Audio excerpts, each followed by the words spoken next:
Travelling, जो neutral लोग थे, इंडियन मीडिया तो अभी भी कह रहे हैं हम जीत अपने बारे में कि हम जंग जीत गए, हम ये कर दिया और ये हो गया है, फजूल बातें। लेकिन आप ट्रैवलिंग करते हैं ना दुनिया में, तो जो पाकिस्तान की इज्जत हुई है अल्हम्दुलिल्लाह, तो हमें भी खुशी होती है, चलो हमारी भी इज्जत हुई। कितना खुश है दुनिया के लोग। और हमारे अभी भी जो गद्दार वतन है ना, वो अभी भी इस खुशी पे खुश होने के लिए तैयार नहीं। वो अभी भी कह रहे हैं एक्चुअली ये मिली भगत थी, एक्चुअली ये था, असल में दोनों तरफ इलेक्शन का मसला है। तुम्हारा दिमाग में भूसा भरा हुआ है, तो इसका कोई इलाज नहीं। तो दुनिया जाओ, दुनिया में जाओ, लोग कह रहे हैं भाई हमने सऊदी अरब में इस दफा जो अपनी इज्जत देखी, इससे पहले नहीं देखी थी। अरबी तो लिफ्ट ही नहीं कराते थे, इस दफा अरबी भी शेख पाकिस्तान वल्लाह ऐसे मुसाफा कर रहे हैं, वल्लाह सेल्फियां ले रहे हैं पाकिस्तानों के साथ सऊदी। कोई सोच सकता था?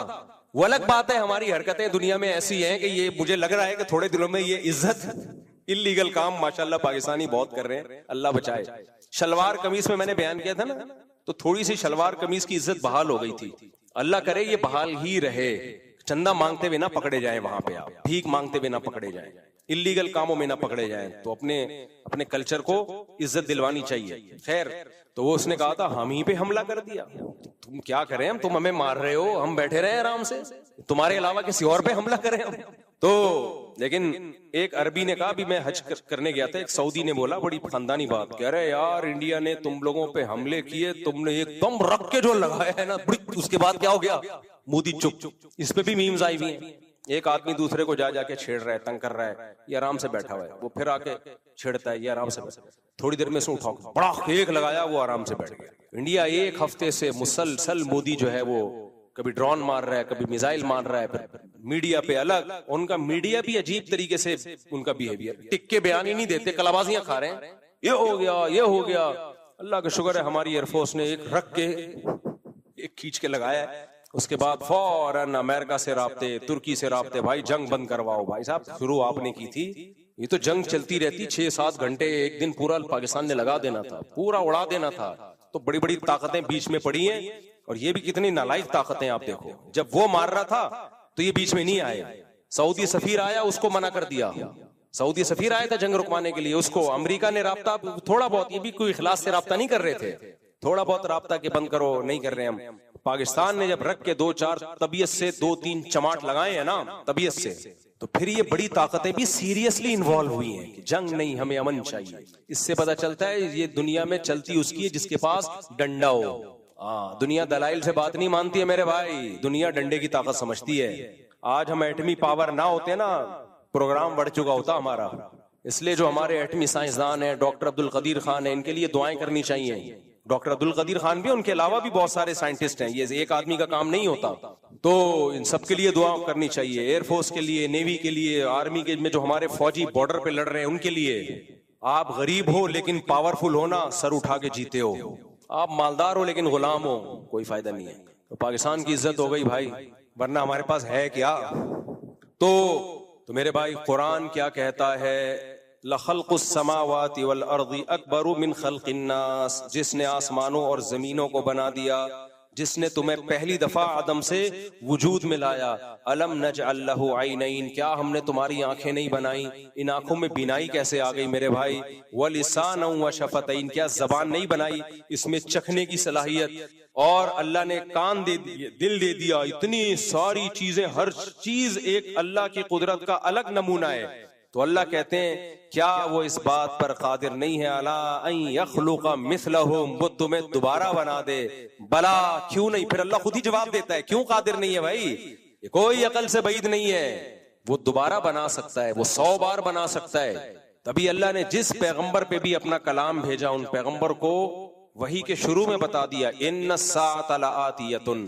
हजरत मूसा अलैहि सलाम को जब अल्लाह ने कोहे तूर पे बुलाया और खिताब किया, तो मूसा अलैहि सलाम से क्या फरमाया, इन्ना साअत आतियतुन अकादु उख्फीहा, या मूसा अपनी कौम को जाके बता दो, तुम मरने के बाद फना नहीं होते, एक दिन क़यामत का दिन होगा जिस दिन मैं सबको जिंदा करूंगा। अकादु उख्फीहा, उस दिन की तारीख किसी को नहीं बताऊंगा। तो क़यामत क्यों आएगी है अल्लाह? इसका भी अल्लाह ने जवाब दिया, लितुजज़ा कुल्लु नफ्सिम बिमा तसआ, ताकि हर शख्स को अपने किए का बदला मिल जाए। दुनिया में ये बदला नहीं मिलता। जो मुल्हिद एथियस्ट लोग आखिरत के मुनकिर हैं, वो इंसान को दरिंदा बना रहे हैं, जानवर बना रहे हैं। क्योंकि जब आखिरत नहीं है फिर आप जो चाहे करो। दुनिया में थोड़ी सजा मिलती है, बहुत कम सजा मिलती है दुनिया में, और जितना जुर्म होता है उतनी मिलती भी नहीं है।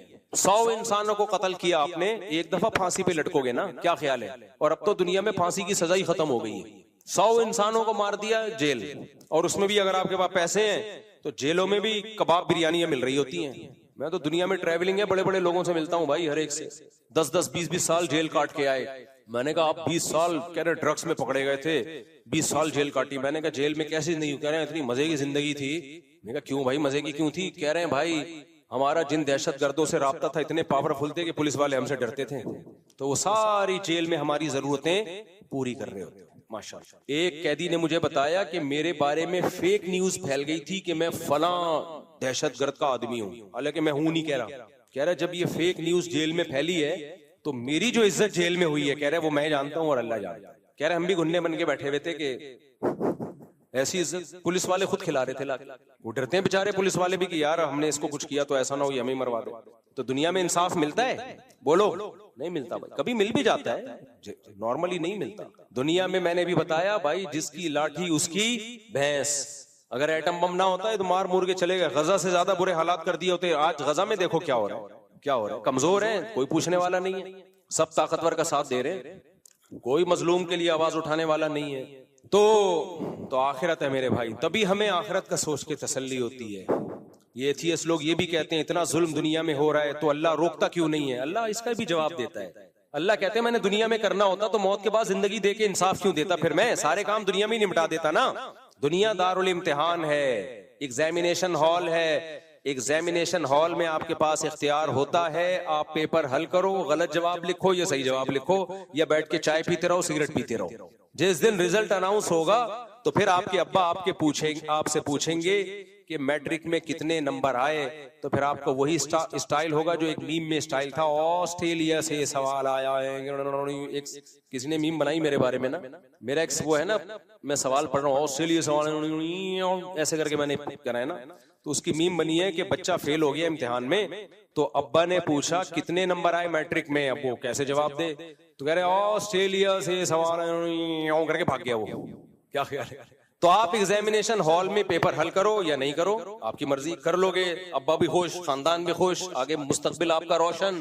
फेल हो जाओगे तो फिर यही होगा, अब्बा पूछेंगे कितने नंबर, आप कहोगे ऑस्ट्रेलिया से सवाल आए करके यूं करके भाग जाओ। कब तक भागोगे मेरे भाई, कब तक भागोगे? तो इसलिए अल्लाह ने कह दिया ला तहसबन्नल्लाह गाफिलन अम्मा यामलुज़्ज़ालिमून, जालिम लोग जो कुछ कर रहे हैं अल्लाह को इससे गाफिल मत समझो। खुदा की कसम आखिरत ना होती, इस्लाम पे यकीन ना होता, मैं कम से कम 4 शादियां नहीं करता, मैं नहीं करता, क्योंकि ये अय्याशी बिल्कुल भी नहीं है। और इस्लाम ने 4 की इजाजत भी दी और बोला सारी तुम्हारे खर्चे पे। गोरा 1 शादी की इजाजत देता है, उसमें भी आधा खर्चा बीवी का आधा शौहर का, और हमें इस्लाम कहता है आप करो 4, लेकिन सारी एक्सपेंसेस किस पे होंगे? आप पे होंगे। तो मेरे भाई कोई पागल ही होगा हम जैसा जो ये काम करेगा। और हम क्यों कर रहे हैं? इतनी जिम्मेदारियां क्यों ले रहे हैं? आखिरत का खौफ। ये ना होता तो हम पागल है क्या ये काम करते भाई? इतना बड़ा ज़र्फ किसी एथियस और मुल्हिद के पास नहीं है। हमारे नबी की आमदन कितनी कम, और आप बेवा खातून से निकाह कर रहे हैं, हजरत उम्मे सलेमा से, जबकि 40-40 दिन घर में चूल्हा नहीं जलता। वो कह रही है मेरे तो बच्चे भी हैं और मेरी उम्र भी ज्यादा है। आपने फरमाया अगर तुम्हारी उम्र ज्यादा तो मेरी तुमसे भी ज्यादा है, और कहा कि बच्चे उनको भी ले आओ। वाह भाई वाह, फाके पढ़ रहे हैं और दूसरों के बच्चों को भी पाल लिया नबी सल्लल्लाहु अलैहि वसल्लम ने। ये आखिरत पर ईमान के बगैर मुमकिन? बोलो नहीं। तो ये मुल्हिद लोग बेईमान बना रहे आखिरत का मुनकिर। इससे शराब कबाब फैलेगी, दुनिया में कत्ल फैलेगा, माँ बाप ओल्ड हाउस में जिंदगियां गुजारेंगे। अभी हमारे एक दोस्त ने यूरोप के किसी कंट्री का बताया, हज पे मिले मुझसे, अभी का वाकया है, हज पे मिले। बहुत सारे लोग दुनिया भर से आते हैं ना। हज एक ऐसी चीज है जो मुख्तलिफ कौमों से आपको मिलाती है। कहने लगे मेरे सामने का वाकया, गोरी कुलीग थी, उससे मैंने कहा, उसकी माँ का फोन आया, मैं मर रही हूँ, आ जाओ मिलने के लिए, मर रही हूँ मैं, बूढ़ी माँ थी। मैंने कहा चली जाओ, कहती आज मेरा वर्किंग डे, आज मैं छुट्टी नहीं करूंगी। छुट्टी वाले दिन मरती तो चली जाती, मर गई थोड़ी देर में, इत्तला आई के मर गई। कोई थोड़ा सा अफसोस हुआ, काश संडे वाले दिन चली जाती ताकि मैं भी टाइम दे देती है। ये भी वो गोरी है जो बहुत ही नेक परहेजगार, काश संडे वाले दिन, मैं नहीं कह रहा सारे ऐसे ही होते हैं, लेकिन बहुत से ऐसे होते हैं। मैं नहीं कह रहा सारे अंग्रेज इस तरह होते हैं, लेकिन बहुत से ऐसे होते हैं। क्यों होते हैं? आखिरत नहीं है भाई। हमें पता है, मुझसे सबसे पहला सवाल हुकूकुल इबाद में माँ बाप के बारे में होगा। सबसे बड़े मोहसिन माँ और बाप हैं। अगर वो खुश नहीं है भाई, ये सब नेकियां बर्बाद, कोई फायदा नहीं है। ना हज का फायदा, ना उम्रे का फायदा। मुसलमान के लिए मखलूक में सबसे बड़ा हक किसका है? माँ और बाप का। वो इतनी बीमार थी, आप गई कैसे दफ्तर? आपको तो रहना चाहिए था उसके साथ। और आखिरत के इंकार का नतीजा है, इन बूढ़ियों के भी अजाब है। एक आध बेटी होगी इसकी, आखिरत पर यकीन होता तो बच्चे होते, पोते नवासे होते, खानदानी निजाम होता मजबूत। तो इसलिए मेरे भाई, ये खुदा का इंकार या आखिरत का इंकार सिर्फ आखिरत में बर्बाद नहीं करेगा, दुनिया का भी बेड़ा गर्क, बर्बाद जिंदगी इन लोगों की। अल्लाह हमें हिदायत दे। एक अंग्रेज की बात बता के बस बयान खत्म करता हूँ। हमारे एक उस्ताद ने कहा कि मैंने किसी अंग्रेज से पूछा कि तुम्हें मुसलमानों में क्या चीज पसंद है? उसने कहा 3 चीजें मुसलमानों में बड़ी खानदानी है। कहते हैं जो मुसलमान हमारे पड़ोस में रहते हैं, कभी उनकी फुप्पो आ रही है मिलने, कभी खाला आ रही है, कभी चचा आ रहा है, कभी ताया आ रहा है, ये लोग खुशी मनाते हैं। अरे हमारा ना कोई फुप्पा, ना खाला, ना ताया, इंडिविजुअल लाइफ है हमारी। 4 कुत्ते रखे हुए थे उस अंग्रेज ने घर में, 4 कुत्ते, कुत्तों से दिल लगाया हुआ है। कह रहे एक तुम लोग के अंदर ये बड़ी खानदानी चीज है, फैमिली सिस्टम है तुम्हारा, हमारा नहीं है। उस अंग्रेज के अल्फाज। दूसरा क्या है? दूसरा ये कि इनमें सब्र है, हमारे अंदर सब्र नहीं। कह रहे बड़े बड़े हादसे हो जाते हैं, ये सब्र करते हैं, हम डिप्रेशन में जाते हैं। ये अंग्रेज के अल्फाज हैं और इसकी सनद बहुत मजबूत है। हमारे उस्ताद कहते हैं तीसरी चीज, कहते हैं तीसरी चीज ये है कि मुसलमान मालदार होते हैं, हम मालदार नहीं होते। आप हैरान हो गए यार। कह रहे हमारे पास जितना पैसा आता है शराब कबाब में खत्म, इनके पास पैसा आता है शराब कबाब में जाया नहीं होता। मैं नहीं कह रहा सारे अंग्रेज, बहुत से इनमें मालदार भी होते हैं, लेकिन आप उन मुल्कों में जाके जब देखोगे तो ये चीजें अपनी आंखों से नजर आती हैं। जब खानदान होता है तो पैसा बचता भी है, स्टोर भी होता है, इंसान अपनी औलाद के लिए जायदादें बनाता है, घर वालों के लिए बनाता है। जब नहीं है, इंडिविजुअल लाइफ है, उसका पता है कोई पूछने वाला नहीं है, कमाएगा शराब कबाब में उड़ाएगा और बुढ़ापे में सिसकियां ले लेके मरेगा, कोई पूछने वाला नहीं होगा। तो अल्लाह से दुआ है, अल्लाह हमारे ईमान को मजबूत करे भाई। इस्लाम में हमारा आखिरत तो है, दुनिया भी है। दुनिया कुछ टेंशनों में अल्लाह डालता है हमें, बड़ी टेंशनों से अल्लाह हमें बचा ले। अब अल्लाह ने मुझे 4 टेंशन, अस्तगफिरुल्लाह अस्तगफिरुल्लाह, यानी अल्लाह ने मुझे अगर निकाह में डाला है तो ठीक है, कुछ जिम्मेदारियां हैं, गलती से भी मुंह से निकल जाते हैं, तो फायदे भी तो है मेरे भाई। क्या ख्याल है? हलाल में पाकीज़गी है, मोहब्बतें हैं, बुढ़ापा अच्छा है, और जो आजमाइशें हैं उनमें सब्र पे क्या मिलेगा? सवाब। बाकी मुंह काला करते रहो, कभी उस औरत के पास, कभी उस औरत, भंगी चमारों वाली जिंदगी मेरे भाई, घटिया। गधे घोड़े में और इंसानों में यही तो फर्क है। गधे को जो गधी पसंद आए चला जाता है उसके पास। तो इस सूट टाई से थोड़ी इंसान बनता है। हम नहीं कह रहे हम बहुत नेक आदमी हैं, लेकिन इस्लाम की तो खूबी बयान कर रहे हैं ना। अगर हम इस्लाम पे चलेंगे तो इसमें मेरे भाई पाकीज़ा जिंदगी है। अल्लाह हमें नेक बना दे, लेकिन ये शुक्र है, जिंदगी से नफरत करते हैं जिस जिंदगी में हमें ये एथियस और मुल्हिद लोग लेके जाए, इस पे 100 दफा लानत भेजते हैं हम। अल्लाह हमें बचाए ऐसी जिंदगी से। अल्लाह समझने की, अमल की तौफीक अता फरमाए। वमा अलैना इल्लल बलाग। जी मेरा सवाल ये है, तवज्जो दिलानी थी, तो उस तवज्जो दिलाने में उलमा से तो मैं माजरत करूंगा, लेकिन आवाम से नहीं। जो बात ऐसी है कि जैसे हमने उलमा इकराम से ही सुना है कि ईमान के 3 दर्जे हैं। पहला दर्जा ये है कि बुराई को रोक दो, नहीं रोक सकते तो बोल दो, और अगर बोल नहीं सकते तो दिल में बुरा समझ लो। जी अब इतनी बड़ी जो बुराइयां हो रही हैं वो मिंबर से आजकल बयान की नहीं जा रही, जबकि देख वो भी रहे, मैं भी देख रहा हूँ। अब वो देखने में ये आता है कि जैसे अभी कुर्बानी गुजर गई, आप हज पे चले गए थे, ये सवाल असल में इससे पहले रखना था। एक जानवर को लाके जो है ना 4 मुसलमान उसके साथ रात को जागते हैं, हाँ। ईशा में उसको घुमाते हैं और फजर में उसके साथ जागते हैं बैठ के। तो एक तो ये होता है ना, कहते हैं फजर क्यों नहीं पड़ी, कहते जी नींद आ रही थी, सो गए थे, तो अभी तो उठे हुए थे।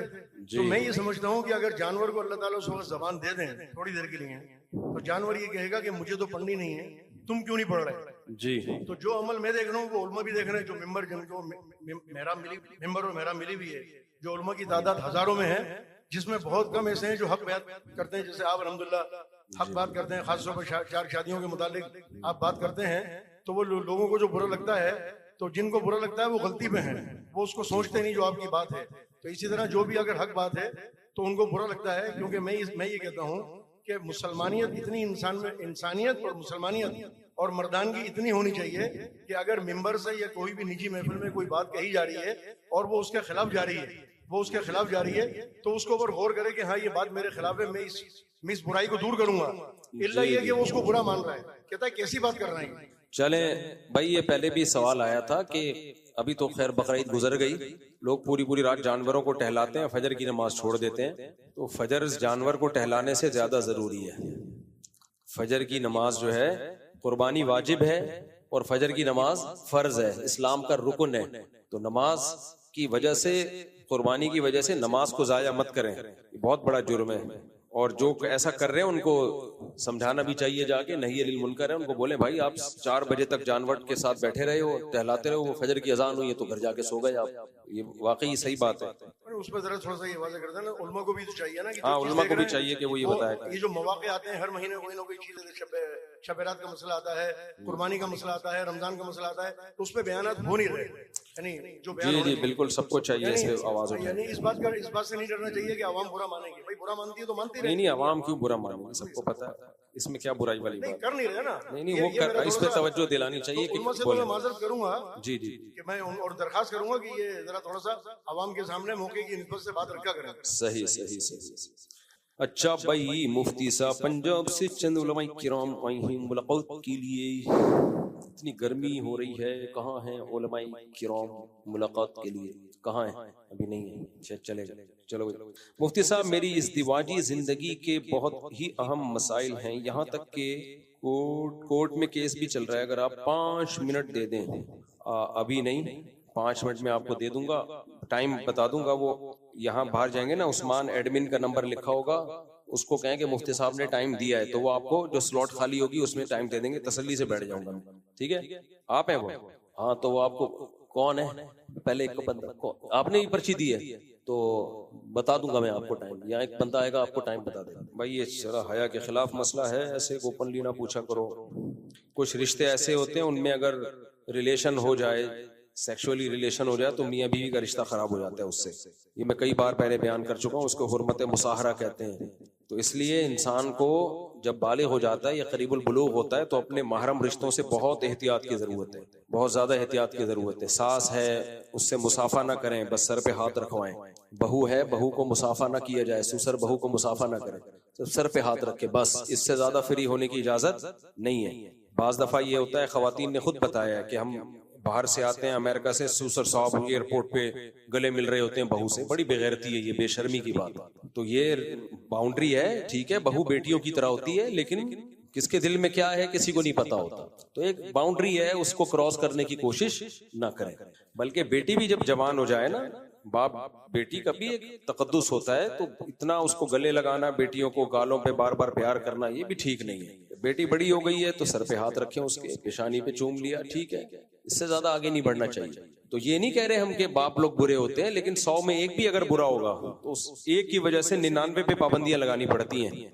और बहू और ससुर का और दामाद और सास का तो और ज्यादा इसमें अहम मसला है, क्योंकि इनमें रिलेशन से रिश्ता खराब हो जाता है। खुद से फैसला ना करें, अल्लाह ना करे कहीं हो गया हो तो किसी दारुल इफ्ता से बाकायदा राब्ता करें।